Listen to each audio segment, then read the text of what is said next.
श्री भगवान की जय। जय द्वादशांग जनवाणी माता की जय जय जय जय। जय। धर्म प्रेमी बंधुओं, गोमतसार जीव कांड की स्वाध्याय में पिछली बार मैंने उपयोग अधिकार के बारे में चर्चा विस्तार से करी थी और उसमें अशुद्धोपयोग, शुभोपयोग और शुद्धोपयोग के बारे में अपन ने स्वाध्याय पढ़ी थी। और उसी के साथ में अब हम आज जीव के असाधारण भावों का आगमोक्त विश्लेषण क्या है उसके ऊपर थोड़ा प्रकाश डालने का प्रयास करेंगे। ये तीन प्रकार के उपयोग हर चेतना के अंदर, हर कॉन्शियसनेस में पाया जाता है, परंतु उनका लेवल सब में अलग अलग होता है।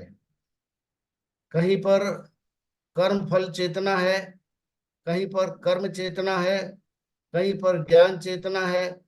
तो जहां पर ज्ञान चेतना है वहां पर आप देखेंगे कि शुद्धोपयोग की अवस्था वहां देखने को मिलेगी।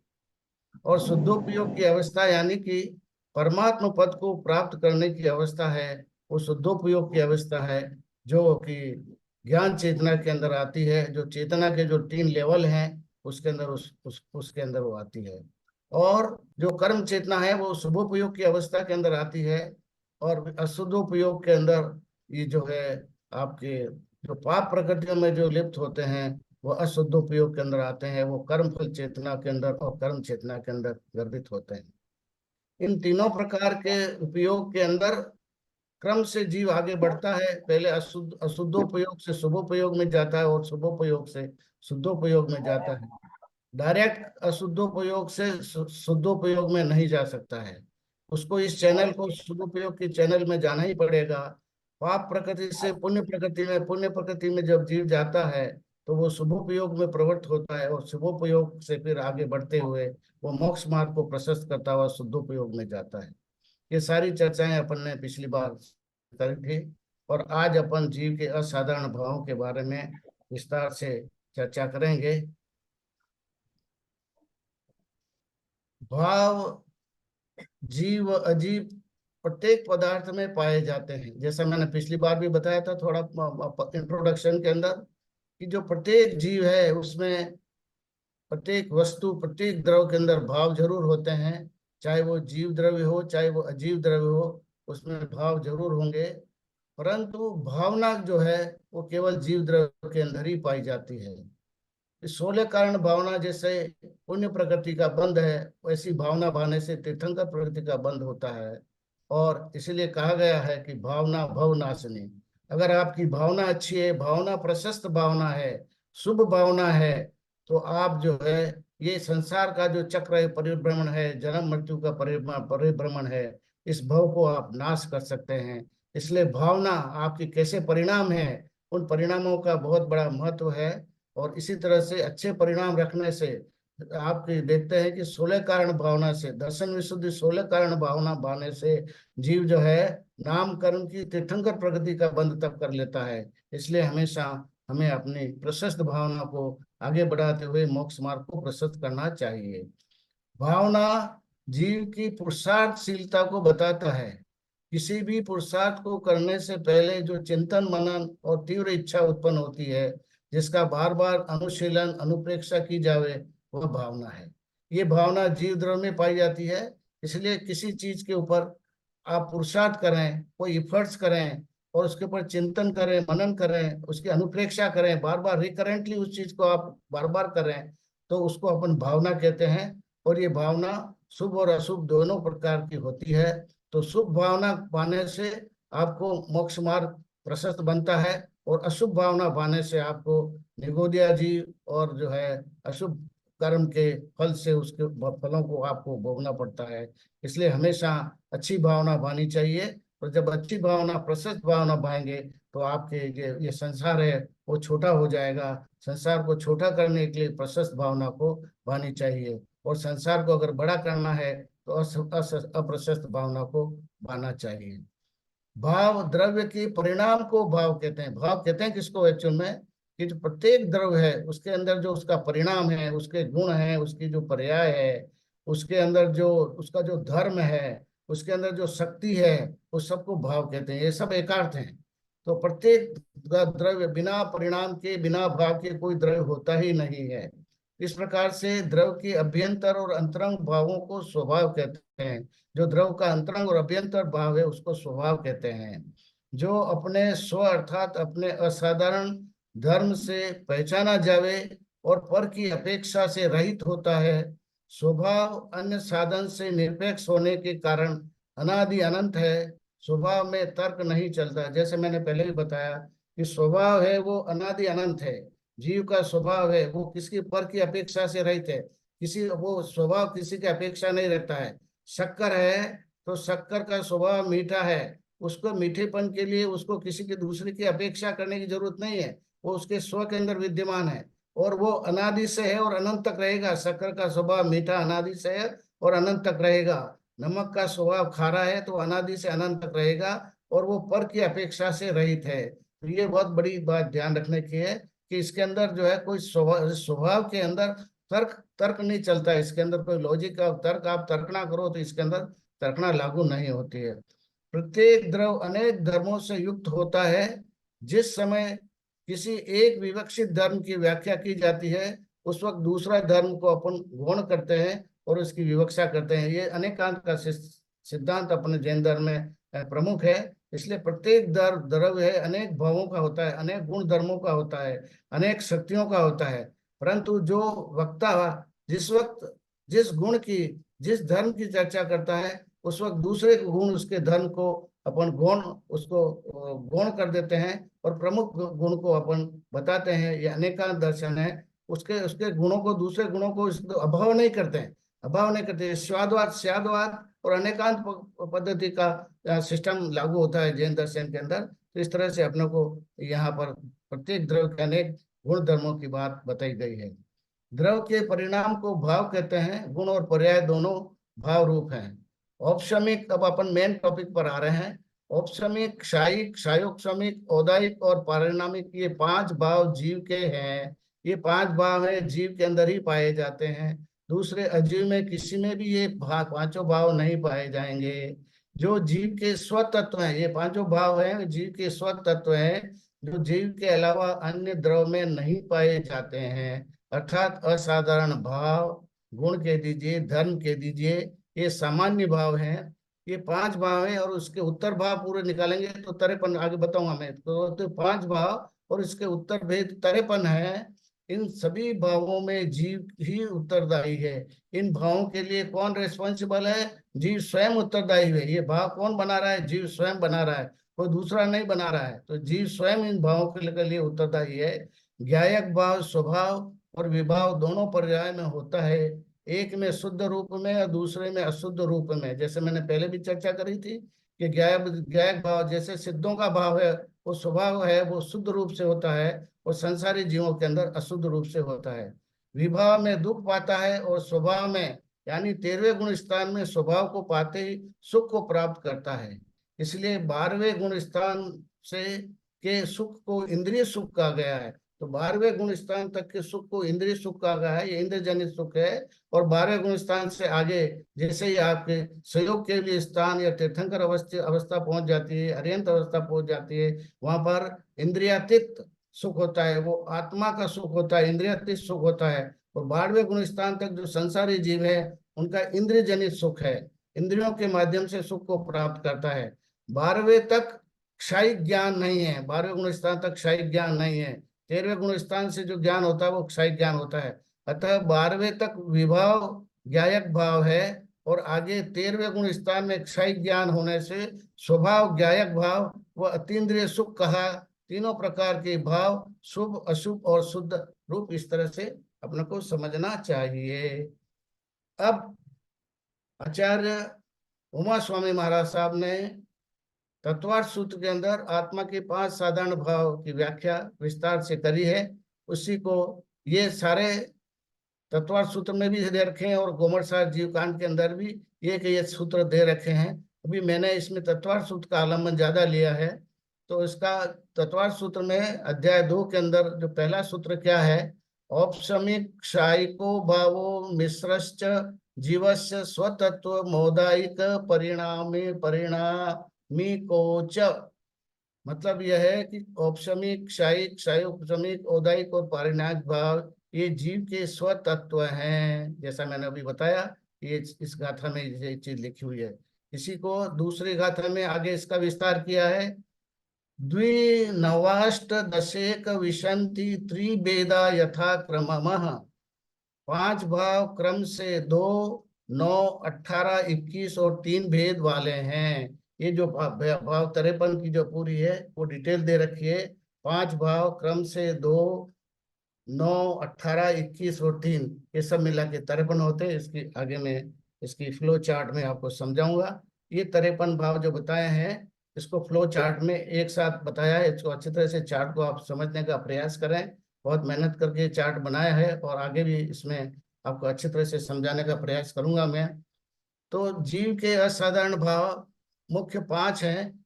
औपशमिक भाव, क्षायिक भाव, क्षयोपशमिक भाव, औदैहिक भाव और पारिणामिक भाव। ये 5 भाव जीव के हैं। औपशमिक भाव 2 होते हैं, क्षयिक भाव 9 होते हैं, क्षयोपशमिक भाव 18 होते हैं, औदैहिक भाव 21 होते हैं और पारिणामिक भाव 3 होते हैं। इन सब की जोड़ कुल मिलाते हैं तो 53 भाव कुल इसके जीव के होते हैं। अब आप देखेंगे कि औपशमिक भाव 2 है, एक सम्यक्त रूप और एक चारित्र रूप। ये 2 औपशमिक भाव, ये उपशम से ये आगे मैं दिखाऊंगा सारा का एक एक का मतलब समझाऊंगा। अभी एक फ्लो चार्ट में आप एक बार रफली समझ लें इसको। तो औपशमिक भाव 2 तरह का होता है, एक सम्यक्त और एक चारित्र। फिर क्षायिक भाव 9 तरह के होते हैं। मतलब ये क्षायिक भाव जीव 12वें गुण स्थान के बाद जैसे ही 13वें गुण स्थान में जाता है तो ये 9 क्षायिक भाव उसके उत्पन्न हो जाते हैं। केवल ज्ञानावाणी दर्शन, ज्ञानावाणी कर्म के क्षय होने से केवल ज्ञान उत्पन्न हो जाता है। केवल दर्शन के क्षय, केवल दर्शन दर्शनावणी कर्म के क्षय होने से केवल दर्शन उत्पन्न होता है। और मोहनी कर्म के क्षय होने से, मोहनी कर्म 2 तरह का, क्षयिक सम्यक्त और क्षयिक चारित्र। इसके मोहनी कर्म जैसे खत्म हुआ, डिल्यूडिंग कर्म कैसे खत्म हुआ, तो उस जीव के क्षयिक सम्यक्त यानी अनंत सुख प्राप्त हो जाता है और क्षयिक चारित्र की प्राप्ति उसको हो जाती है। और चौथा, अंतराय कर्म के क्षय होने से ये 5 भाव उसके उत्पन्न हो जाते हैं। क्षयिक दान, क्षयिक लाभ, क्षयिक भोग, क्षयिक उपभोग और क्षयिक वीर्य। ये 5 भाव अंतराय कर्म के उदय होने से होते हैं। तो ये 4 कर्म, चारों घातिया कर्म है, ज्ञानावर्णी, दर्शनावर्णी, मोहनी और अंतराय। इन चारों कर्मों के क्षय होने से जो 12वें गुण स्थान के अंत में खत्म हो जाते हैं, इनके खत्म होते ही ये जीव को 9 लब्धियां प्राप्त हो जाती है। तो ये 9 लब्धियां मतलब क्षयिक भाव, ये 9 क्षयिक भाव हो जाते हैं। केवल ज्ञान, केवल दर्शन, क्षयिक सम्यत्व, क्षयिक चारित्र, क्षयिक दान, क्षयिक लाभ, क्षयिक भोग, क्षयिक उपभोग और क्षयिक वीर्य, ये सब उसको जीव को प्राप्त हो जाते हैं। तो ये मतलब इसको बोलते हैं 9 लब्धियां। तो जैसे ही जीव संयोग के लिए अवस्था, तीर्थंकर अवस्था है, अर्यंत अवस्था में पहुंचता है और उसके 9 लब्धियां प्राप्त हो जाती है। ये तीसरा है क्षयोपशमिक भाव, ये 18 संख्या है, इसकी कुल 18 संख्या होती है। जो ज्ञानावर्णी के 7, दर्शनावर्णी के 3, मोहनी के 3 और अंतराय के 5 एक क्षयोपशमिक भाव है। एक क्षयोपशमिक भाव 7 कौन से ज्ञानावर्णी के, मति, श्रुत, अवधि, मन, पर्याय, कुमति, कुश्रुत और कु अवधि। ये कुमति, कुश्रुत और कु अवधि ज्ञान, ये 3, और ये मति, श्रुत, अवधि और मनोपर्य, और ये इस तरह से ये 7 ज्ञानावर्णी के क्षयोपशमिक भाव बनते हैं। दर्शनावर्णी के 3 बनते हैं, चक्षु दर्शन, अचक्षु दर्शन और अवधि दर्शन। ये दर्शनावर्णी के 3 बनते हैं। मौनी कर्म के 3 बनते हैं, क्षयोपशमिक सम्यक्त्व, संयमा संयम और क्षयोपशमिक चारित्र। ये 3 मौनी कर्म के क्षयोपशमिक भाव बनते हैं। और अंतराय के 5 बनते हैं, दान, लाभ, भोग, उपभोग और वीर्य। जैसे मैंने यहाँ क्षयिक बनते हैं उसी तरह से यहाँ पर ये क्षयोपशमिक भी बनते हैं। तो 5 ये क्षयोपशमिक भाव ये बनते हैं। कुल 18 क्षयोपशमिक भाव इन चारों घातिया कर्म से बनते हैं। अब उदयिक भाव मतलब उदय से, कर्म के उदय से 21 प्रकार के भाव उत्पन्न होते हैं, कर्म के उदय होने से। तो 4 प्रकार की गति, 4 प्रकार का कषाय, 6 प्रकार की लेस्या, 3 प्रकार के वेद, मिथ्या तो 1 प्रकार का, अज्ञान 1 प्रकार का, असंयम 1 प्रकार का, असिद्ध तो 1 प्रकार का। तो ये 21 भाव उदयिक भाव, ये कर्म के उदय से ये प्राप्त होते हैं। ये 18 है, ये कर्म के क्षयोपशम से प्राप्त होते हैं। और ये 8 है, ये कर्म के क्षय होने से प्रकट होते हैं। और ये 2 जो है, ये कर्म के उपशम होने से प्रकट होते हैं। और ये पारिणामिक भाव 3 है, जीवत्व, अभव्यत्व और जीवत्व, भव्यत्व और अभव्यत्व। ये 3 पारिणामिक भाव होते हैं जीव के। तो इस तरह से ये सब मिला करके कुल 53 भाव होते हैं। और जो इसमें जो बात, विशेष बात जो है,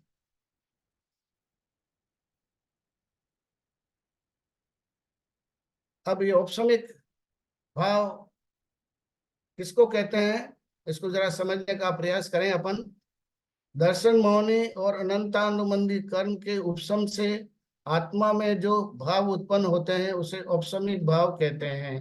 दर्शन मोहनी, आगे इसको फ्लो चार्ट में और समझाऊंगा मैं अच्छी तरह से। दर्शन मोहनी की 3 प्रकृतियां, अनंतानुबंधी की 4 प्रकृतियां, इनके उपशम होने से, उपशम मतलब सबसाइड हो जाने से, आत्मा में जो उसके सबसाइड होने से आत्मा में जो भाव उत्पन्न होते हैं उनको उपशमिक भाव कहते हैं।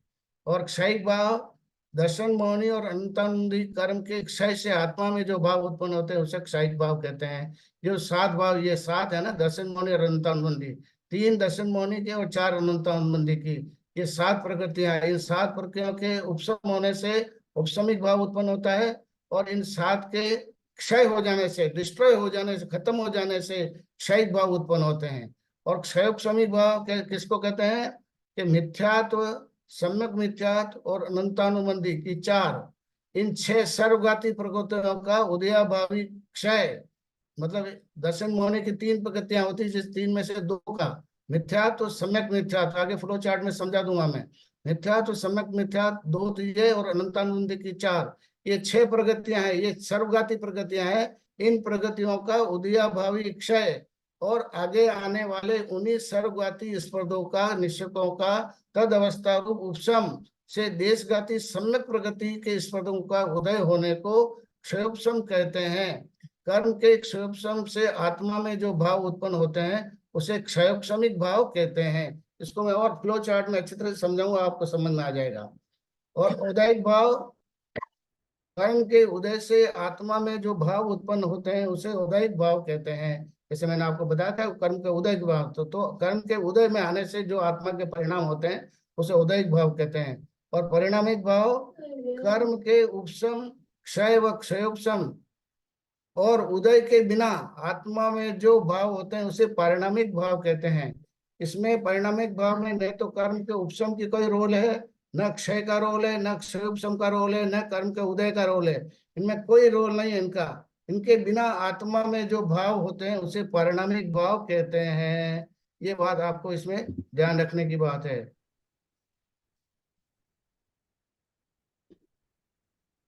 विशेष बात इसमें यह है कि उदयिक भाव बंद करने वाला है। जो कर्म का जो उदय हो रहा है, ये उदयिक भाव मतलब ये चौथा वाला, कर्म का उदयिक भाव बंद करने वाला है। जबकि औपसमिक भाव, क्षयिक भाव और क्षयिक भाव मोक्ष के कारण है। कर्म का बंद होता है हमेशा इस उदयिक भाव, कर्म के उदय से कर्म का बंद होता है। और औपसमिक भाव, क्षयोपशमिक भाव और क्षयोपशमिक भाव ये मोक्ष के कारण है। ये इन्हीं से, और परिणामिक भाव बंध और मोक्ष दोनों कारण से रहित है। जैसे मैंने बताया कि परिणामिक भाव में किसी का भी कर्म का कोई रोल नहीं है, उपशम, क्षय, उपशम, उदय के बिना है। इसलिए परिणामिक भाव बंध और मोक्ष दोनों के कारणों से रहित है।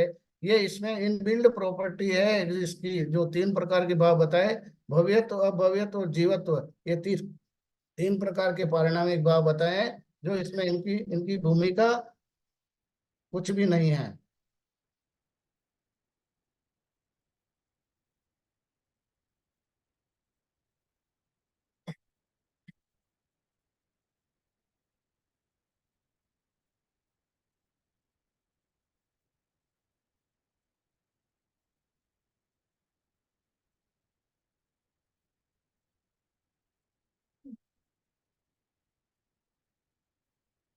उपशम, द्रव क्षेत्र, हाँ ठीक है। उपशम द्रव क्षेत्र काल भाव के निमित्त से आत्मा के परिणामों की विशुद्धि से कर्मों की शक्ति का प्रकट न होना उपशम कहलाता है। जैसे जल में मल का निर्मली फिटकरी आदि के संयोग से मल का नीचे बैठ जाना, इसको उपशम कहते हैं। ये उपशम की बात बताइए। क्षय में मतलब कर्मों के समूल नष्ट को क्षय कहते हैं। जैसे जल को नितार कर मेल से अलग कर देना और जल का सर्वथा स्वच्छ हो जाना, इसमें गंदगी बिल्कुल साफ हो जाती है, क्षय हो जाती है। क्षय उपशम में सर्वघाती स्पर्धों का उदयाभावी क्षय और आगे आने वाली उन्हीं सर्वघाती स्पर्धकों का उपशम और देशघाती स्पर्धों का उदय होने से क्षयोपशम कहते हैं।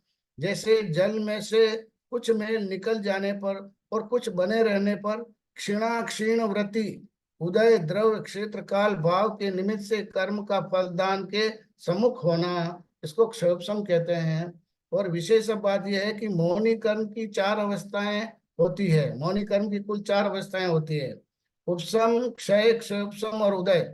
मौनी कर्म ऐसा है, घाती कर्म के अंदर एक मौनी कर्म ही ऐसा है जिसकी चारों अवस्थाएं होती है। उसमें उपशम भी होता है, क्षय भी होता है, क्षयोपशम भी होता है और उदय भी होता है। परंतु ज्ञानावरणी, दर्शनावरणी और अंतराय कर्मों की 3 अवस्थाएं होती है। जो घातिया कर्म, बाकी के जो 3 घातिया कर्म है यानी ज्ञानावरणी, दर्शनावरणी और अंतराय, इन कर्मों की केवल 3 अवस्थाएं होती है, उनमें उपशम नहीं होता है। इनमें ज्ञानावरणी, दर्शनावरणी और अंतराय में उपशम नहीं होता है। उपशम केवल मौनी कर्म के अंदर ही होता है।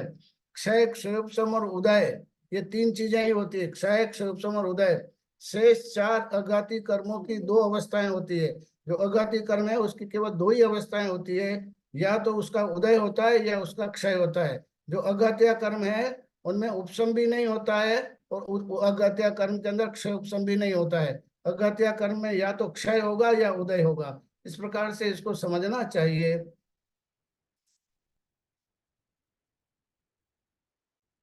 अब इस चार्ट को आप थोड़ा अच्छी तरह से समझने का प्रयास करें, इसमें सब चीज समझ में आ जाएगी। ये मोहनी कर्म है, डिल्यूटिंग कर्म। मोहनी कर्म ये कर्मों का राजा है, सबसे स्ट्रॉन्ग कर्म ये है। और ये मोहनी कर्म अगर खत्म हो गया तो बाकी के सारे कर्म अपने आप ढीले पड़ जाते हैं।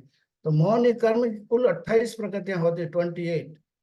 3 प्रकृतियां होती है दर्शन मोहनी की, ये दर्शन मोहनी की 3 प्रकृतियां होती है। और चारित्र मोहनी की 16 प्रकृति होती है, 16 प्रकृति चारित्र मोहनी की होती है। और 9 प्रकृति होती है नौ कषाय की, नौ कषाय क्वासी पेशे। तो परसेप्शन डिल्यूटिंग मतलब दर्शन मोहनी की 3 प्रकृतियां, कंडक्ट डिल्यूटिंग चारित्र मोहनी की 16 प्रकृतियां। तो 16 और 9 ये 25 प्रकृतियां हो गई आपके चारित्र मोहनी की।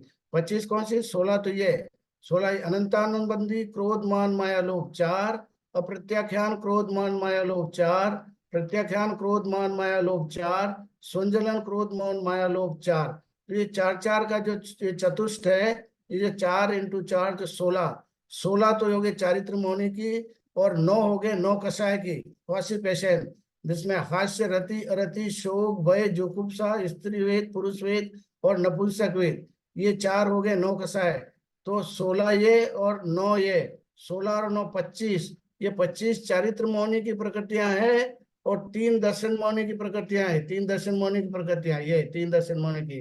तो ये 16, 3, 16 और 9 28 प्रकृतियां, कुल मोहनी कर्म की कुल 28 प्रकृतियां होती है।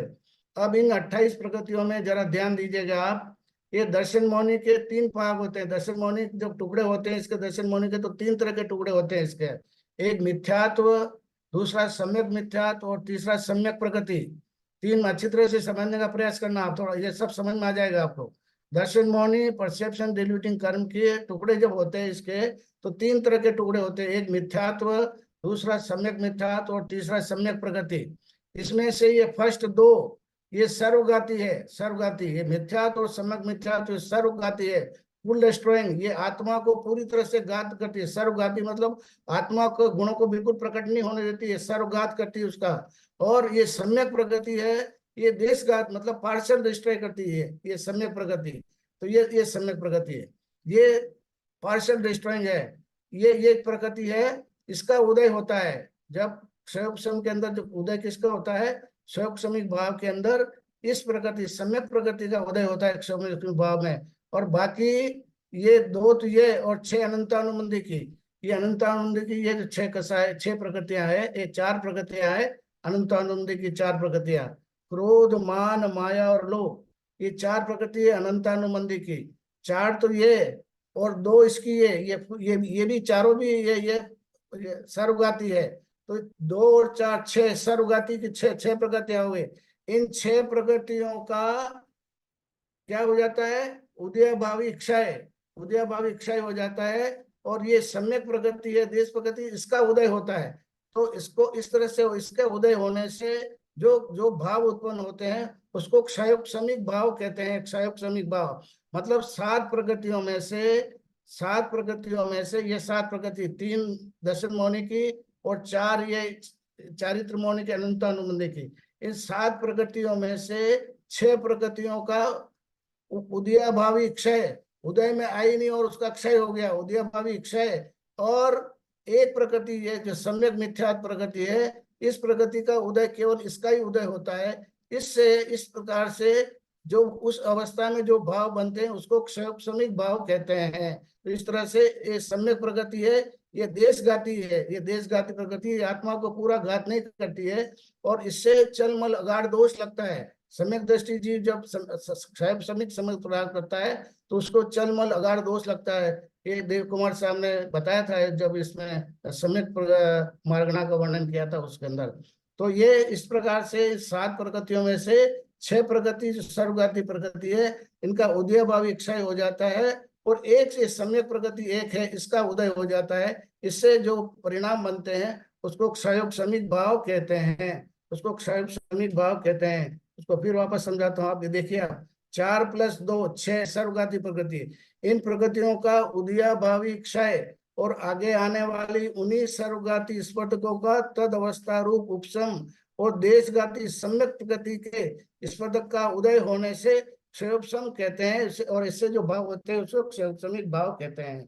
ये इस फ्लो चार्ट में मैंने क्षयोपशमिक भाव को समझाने का प्रयास किया आपके अंदर कि जो मौनिक कर्म की 28 प्रकृतियां हैं, 28 प्रकृतियों में 7 प्रकृतियों की भूमिका इसमें क्षयपशमिक भाव प्रकट करने में रहती है। इसमें मौनिक कर्म की, जिसमें से दो दो प्रकृति दर्शन मौनि की और एक प्रकृति सम्यक प्रकृति है, इसका उदय रहता है। और ये चार प्रकृतियां ये क्रोध मान माया लोभ, ये सर्वघाती प्रकृति चार ये और दो ये छह प्रकृतियां हैं। इन छह प्रकृतियों का उदय भावी क्षय हो जाता है और सम्यक प्रकृति का उदय हो जाता है। इससे जो भाव बनते हैं उसको क्षयोपशमिक भाव कहते हैं। इस फ्लो चार्ट में ये चीज मैंने पूरी बताने का अच्छी तरह से प्रयास किया है आपको।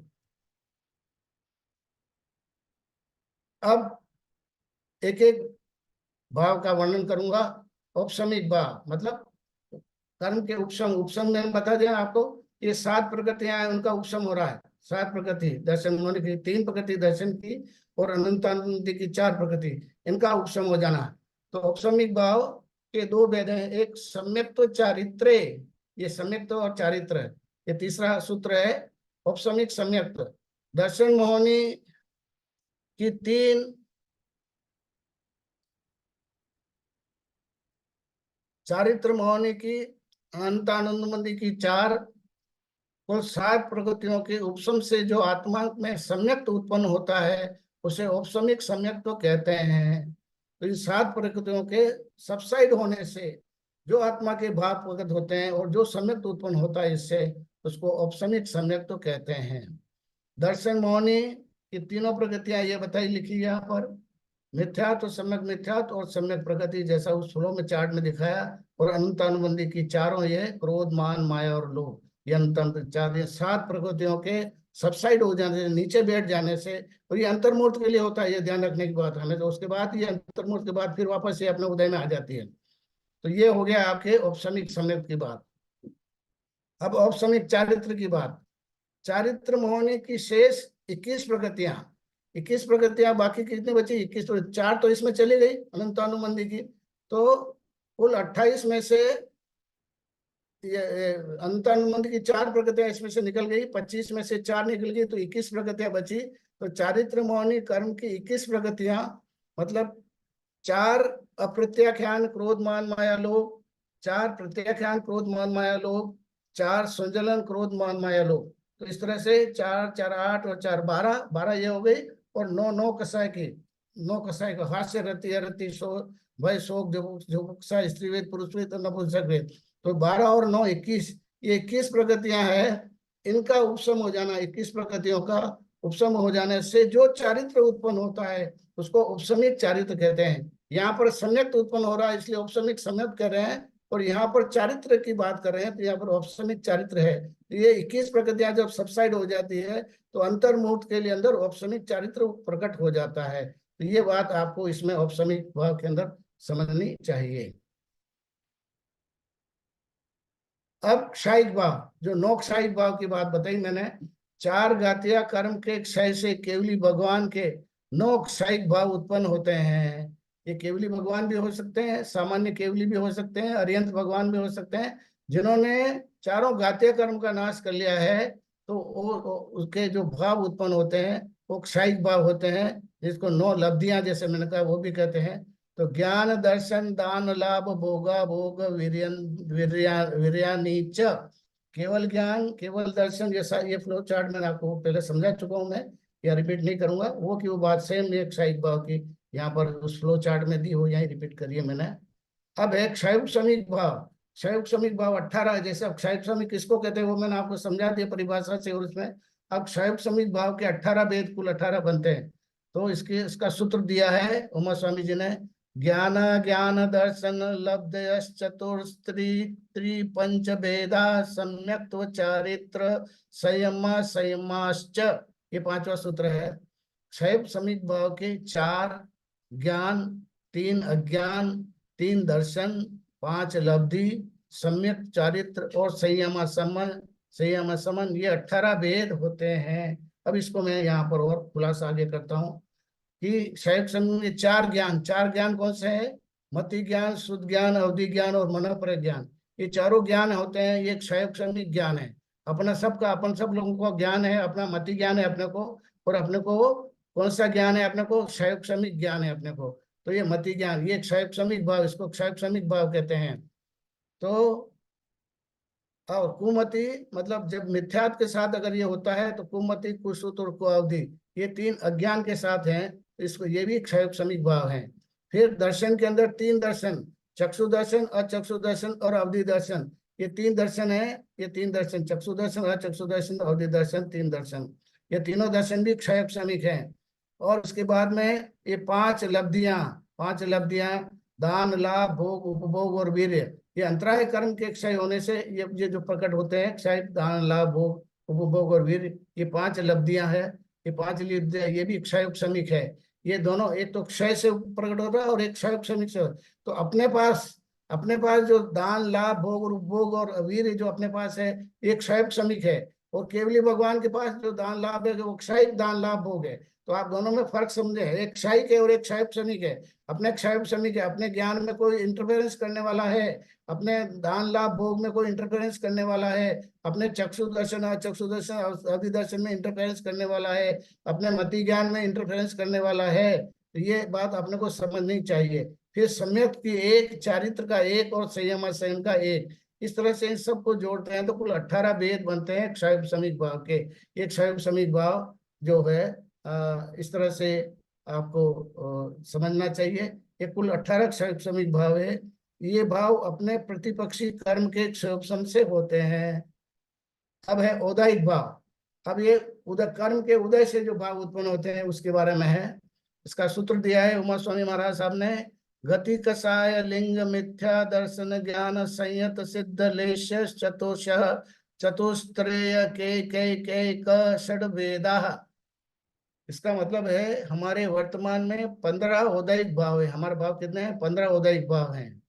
कौन से? हमारे वर्तमान में 15 औदायिक भाव। गति 1, कषाय 4, वेद 1, अज्ञान 1, असंयम 1, असिद्धत्व 1 और लेश्या 6। ये हमारे वर्तमान में हमारे पास जो अभी अभी हमारे पास ये 15 भाव उदय भाव, इनमें उदय हमारा हमें बराबर चल रहा है। ये अब इसमें देख लिया आप, गति 4, 4 गति में से अपने पास अभी एक गति है, इसलिए गति 1 लिखा है यहाँ पर। हमारे पास अभी अभी विद्यमान अपने पास कुल 21 उदयिक भाव में से 15 उदयिक भाव हमारा अपने पास है। अपने पास तो गति चार में से एक गति है अपने पास, कषाय चार है, कषाय चारों है अपने पास, चारों कषाय अपन करते हैं बराबर। फिर लिंग तीन, तीन में से लिंग अपने पास एक लिंग है, या पुरुष वेद स्त्री वेद, तो वेद में एक है अपने पास। मिथ्या दर्शन, मिथ्या दर्शन में आपको कोई भी अपने पास अज्ञान भी हो सकता है और सम्यक भी हो सकता है। अज्ञान असंयम, असंयम में अपने पास अगर चौथे गुण स्थान तक है तो अपन असंयम ही है। फिर है असिद्ध, तो अपने पास असिद्ध, अभी सिद्ध अवस्था प्राप्त नहीं हुई है। लेस्या छह, छयों की छह लेस्या अपने पास हम अपने पास होती है। तो इस प्रकार से 21 उदयिक भाव में से 15 उदयिक भाव अपने पास वर्तमान में इसमें है। तो 21 भाव कर्म के उदय होते हैं, इसलिए इन्हें उदयिक भाव कहते हैं। अब इसकी विशेषता क्या, जरा आप इसको समझने का प्रयास करें। कर्मों का उदय या फल अनुभाग के अपेक्षा तीन तरह से समझना चाहिए। कर्म जो उदय में आते हैं उसको तीन तरह से समझना चाहिए। बहुत अच्छी बात, ध्यान से समझने की आवश्यकता है। उत्कृष्ट, मध्यम और जघन्य कर्म उदय में आते हैं, वो तीन तो प्रकार से आते हैं, उत्कृष्ट, मध्यम और जघन्य।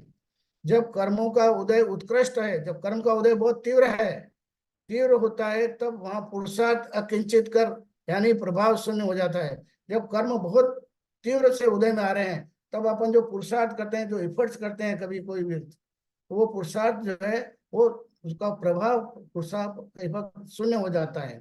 और जब कर्मों का उदय मध्यम है, जब कर्म मध्यम उदय में है या जघन्य उदय में, कर्म का प्रभाव बहुत उदय बहुत कम है, और उस अवस्था में अगर अपन बहुत अच्छा पुरुषार्थ करें तो आपको उसको सफलता मिल सकती है। उस अवस्था में पुरुषार्थ प्रभावी रहता है, तभी सत्पुरुषार्थ द्वारा कर्मों का उत्कर्षण या आकर्षण की स्थिति बनेगी।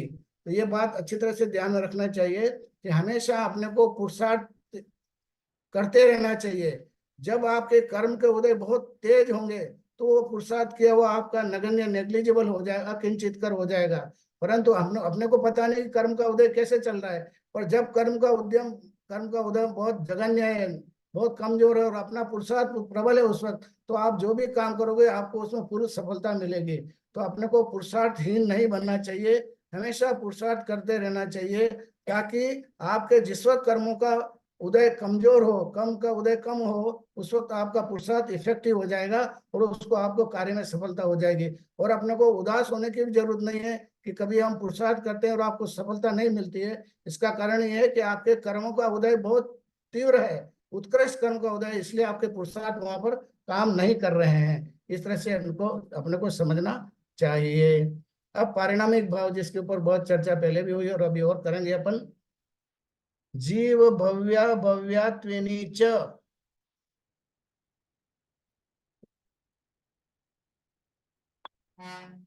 जीव भव्यत्व और अभव्यत्व, ये तीन परिणामिक भाव होते हैं। ये तीनों परिणामिक भाव जीव के अंदर होते हैं, संसारी जीव में होते हैं। जैसे परिणामिक भाव जीव संख्या अनंत है, असंख्यात नंबर है परिणामिक भाव के। पर अपन संसारी जीव की अभी अपन बात करें, संसारी जीव की, तो संसारी जीव के अंदर भव्यत्व, अभव्यत्व और जीवत्व, ये तीन परिणामिक भाव हैं। जैसा मैंने बताया पहले, तीन परिणामिक भावों के ऊपर उपशम, क्षय, क्षयोपशम का कोई प्रभाव इसमें नहीं होता है। ये परिणामिक भाव हैं जिनके ऊपर कर्मों का प्रभाव नहीं होता है। विशेष सूत्र में च से अर्थ अनेक सामान्य गुणों को ग्रहण करना चाहिए। जिसमें सम्यक दर्शन आदि भाव प्रकट होने की योग्यता है, वह भव्य कहलाता है। अब भव्य किसको कहते हैं? कि वो जीव जिसको मोक्ष में जाने की एबिलिटी है, उसको अपन भव्य जीव कहते हैं। और मोक्ष में वो जीव वही जाएगा जिसने सम्यक दर्शन प्राप्त किया है। तो मतलब जिस जीव को अंदर सम्यक दर्शन प्राप्त करने की योग्यता है, वो जीव भव्य कहलाता है।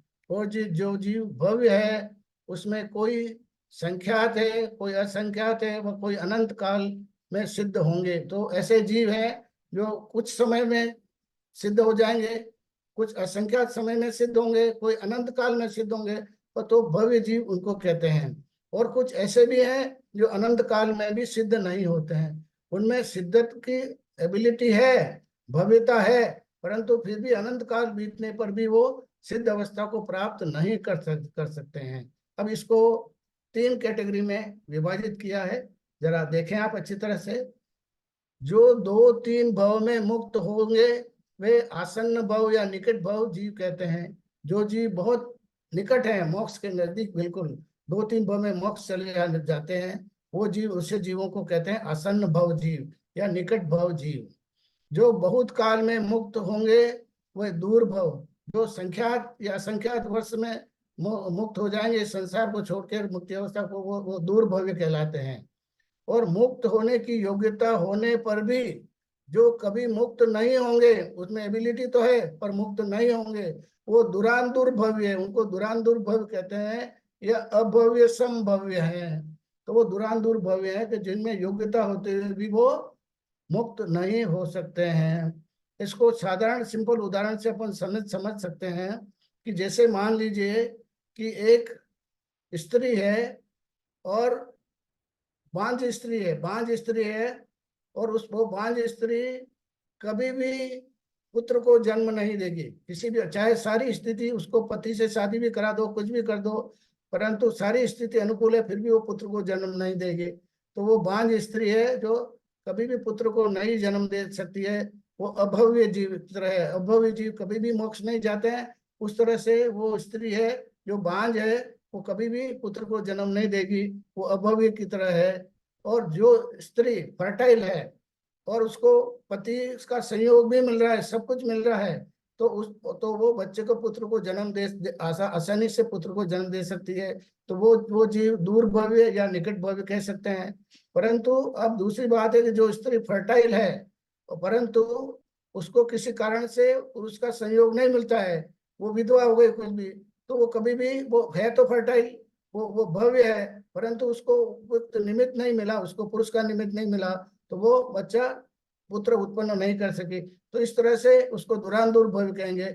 इस तरह से अपने को इसको समझना चाहिए। इसी तरह से जैसे पाषाण सोने की पाषाण खान में से निकालते हैं, तो खान में से निकाल के और जो निकलता है गोल्ड का, और जो निकलता है सोने का, और अगर उस और के अंदर सोना निकलने की एबिलिटी है, सोना है, तो वो भव्य की तरह है, भव्य जीव की तरह है। और जो अंध पाषाण है जिसमें से कभी भी सोना नहीं निकलता है, वो जो है दुरान दुर्भव्य है। इस तरह से अपने को इसको समझना चाहिए। भव्य और अभव्य का विभाजन सम्यक दर्शन आदि की शक्ति के प्रकट होने की योग्यता व अयोग्यता की अपेक्षा से है। परिणामिक भाव के दो भेद हैं, एक अशुद्ध परिणामिक भाव और दूसरा शुद्ध परिणामिक भाव। अशुद्ध परिणामिक भाव सिद्ध भगवान में नहीं अर्थात संसारी जीवों में पाए जाते हैं। जो अशुद्ध परिणामिक भाव है वो संसारी जीवों में पाए जाएंगे, सिद्धों में नहीं पाए जाएंगे। और शुद्ध परिणामिक भाव शुद्ध द्रव में पाए जाते हैं, यानी 6 द्रव में पाए जाते हैं। जीव, पुद्गल, द्रव्य, शुद्ध व अशुद्ध दोनों अवस्था में पाए जाते हैं।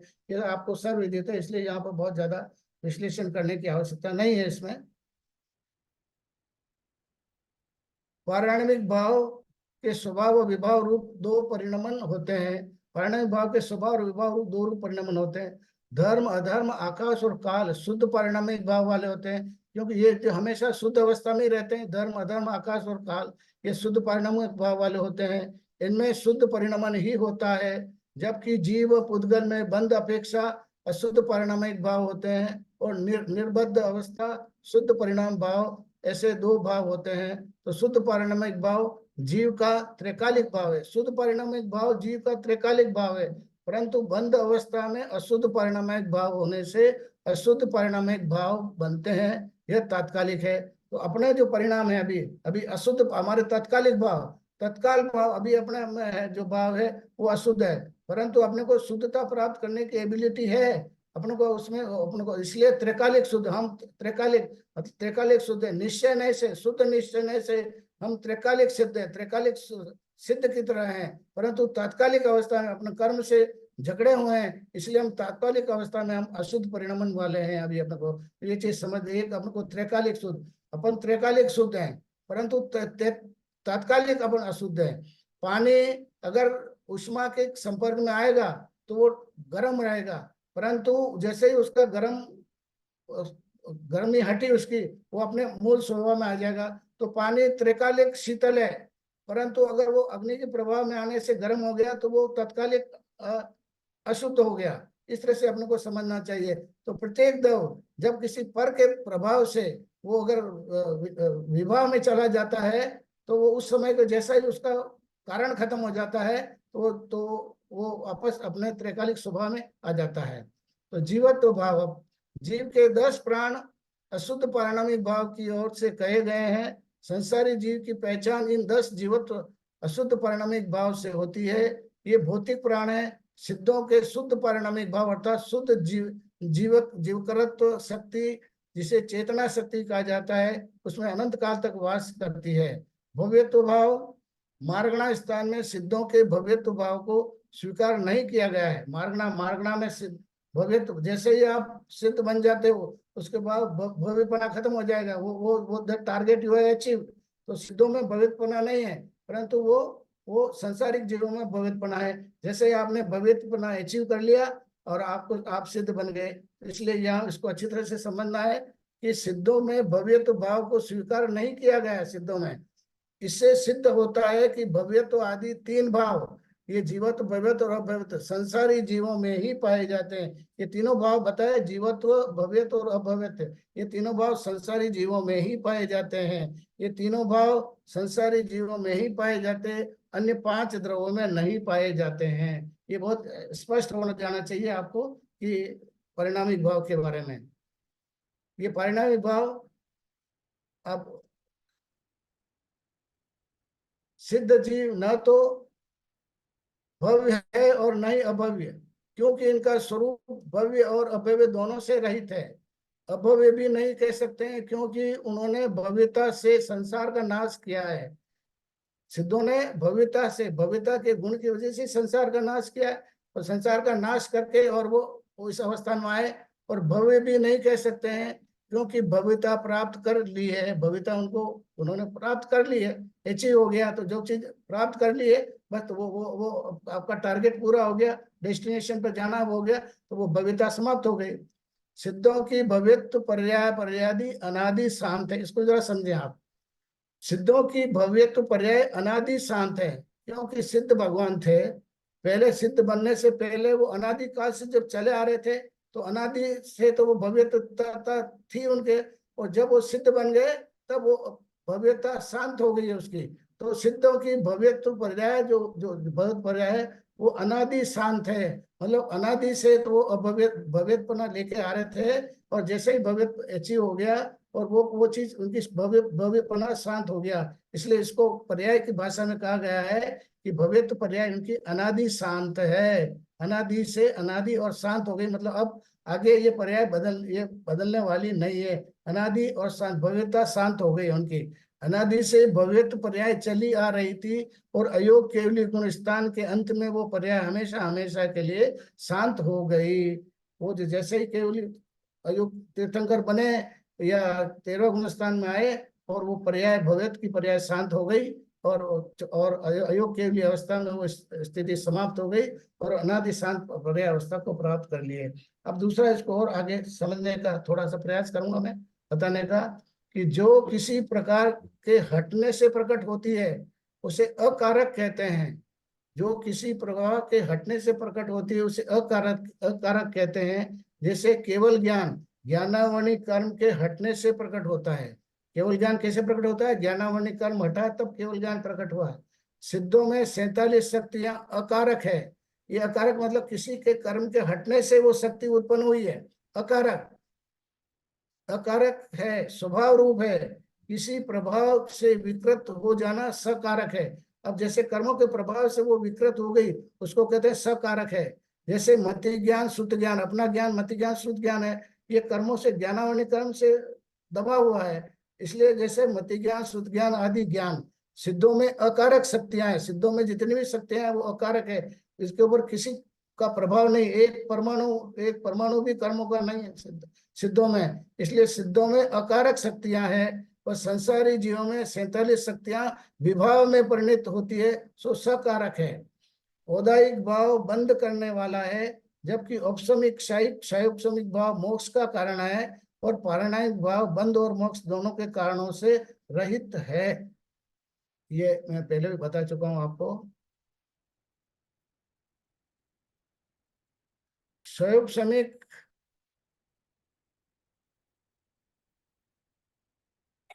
मिथ्या दृष्टि जीव जब दर्शन मौलिक कर्म का उपशम करता है, और सम्यक्त को प्राप्त करता है, उस समय वह जीव चार भाव होते हैं, जीव के चार भाव होते हैं। बस अब मैं 2 मिनट में आपको समाप्त करूंगा, 2-3 स्लाइड और है। मिथ्या दृष्टि जीव जब दर्शन मोहनी कर्म का उपशम करता है और सम्यक को प्राप्त करता है, उस समय उस जीव के चार भाव होते हैं। अब किस जीव के किस किस समय कितने कितने भाव होते हैं।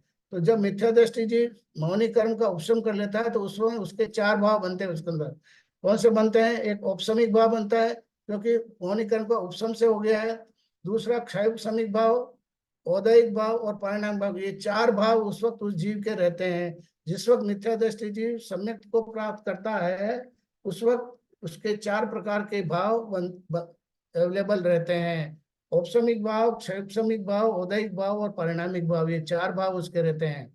विशेष है कि संसारी जीव के एक समय में एक साथ पांचों भाव हो सकते हैं। ये बहुत एबनॉर्मल सिचुएशन है कि क्या 5 प्रकार के भाव बनाए तो जीव के पांचों भाव एक साथ हो सकते हैं क्या? तो हाँ, आचार्यों ने कहा हो सकते हैं। उदाहरण रूप शायिक सम्यक दृष्टि जीव जब उपसम श्रेणी में जाता है तब पांचों भाव हो सकते हैं। जब शायिक सम्यक दृष्टि जीव है वो उपसम श्रेणी चढ़ता है, जब श्रेणी आरोहण करता है और वो शबक श्रेणी नहीं चढ़ करके और उपसम श्रेणी चढ़ता है, उस वक्त पांचों प्रकार के भाव उस जीव के होंगे। ये एक्सेप्शनल केसेस है जो आचार्यों ने बताया कि क्या किसी जीव के पांचों भाव एक साथ हो सकते हैं? तो आचार्यों ने कहा हाँ, हो सकते हैं। जब जीव क्षयिक सम्यक दृष्टि जीव जब श्रेणी आरोहण करता है और श्रेणी आरोहण करते वक्त वो शपक श्रेणी नहीं चढ़ करके और उपसम श्रेणी चढ़ता है, उस वक्त उसके ये पांचों प्रकार के भाव उसमें रहेंगे। ये बात एक एक्सेप्शनल केसेस में आचार्यों ने बताई है। सिद्धों के केवल दो ही भाव होते हैं, क्षयिक भाव और परिणामिक भाव। क्षयोपसमिक भाव पुरुषार्थ मूलक है और औदैहिक भाव भाग्य मूलक है। ये देखिए, आप इसको भी समझना है। क्षैप समीक भाव पुरुषार्थ मूलक है। ये क्षैप समीक भाव जो है अपन पुरुषार्थ करने, ये पुरुषार्थ इसका बेस पुरुषार्थ है। और उदय भाव भाग्य मूलक है। जो उदय में आ रहा है वो अपने हाथ में नहीं है, जो आपने बांध रखा है वो उदय माना, that is not in your control. जो बंधे हुए कर्म है वो तो उदय में आएंगे आएंगे। तो उदयिक भाव तो भाग्य मूलक है। और क्षैप समीक भाव मतलब जो अपन पुरुषार्थ कर रहे हैं वो क्षैप संभाव है, वो आपके हाथ में है। इसलिए हमेशा आपको पुरुषार्थ प्रदान होना चाहिए, भाग्य प्रदान नहीं रहना। भाग्य प्रदान तो जो आपके हाथ में नहीं है, केवल पुरुषार्थ करना आपके हाथ में है, यानी कर्मों का उदय है। इसमें पुरुषार्थ की भूमिका नहीं है। इसमें उदय भूमि में पुरुषार्थ की भूमिका नहीं है। कर्म अपनी स्थिति बंध के अनुसार उदय में आते हैं, परंतु पुरुषार्थ द्वारा कर्मों की उदीर्णा होना जिनेन्द्र देव की देशना है। तो पुरुषार्थ के द्वारा कर्म की उदीर्णा अपन पुरुषार्थ करके इफर्ट्स करके कर्मों की स्थिति और उसका अनुपात को घटा बढ़ा सकते हैं। तो उसमें अपन कर्मों के 10 करण जो कर्म के बताए कि उसमें जो उत्कर्षण और अपकर्षण और संक्रमण कर्मों का अपन कर सकते हैं। इसलिए आदमी को हमेशा पुरुषार्थ मूलक बनना चाहिए। भाग्य मूलक, भाग्य में तो जो लिखा है वो आपके कंट्रोल में नहीं है, पर पुरुषार्थ के द्वारा अपन कर्मों को घटा बढ़ा सकते हैं।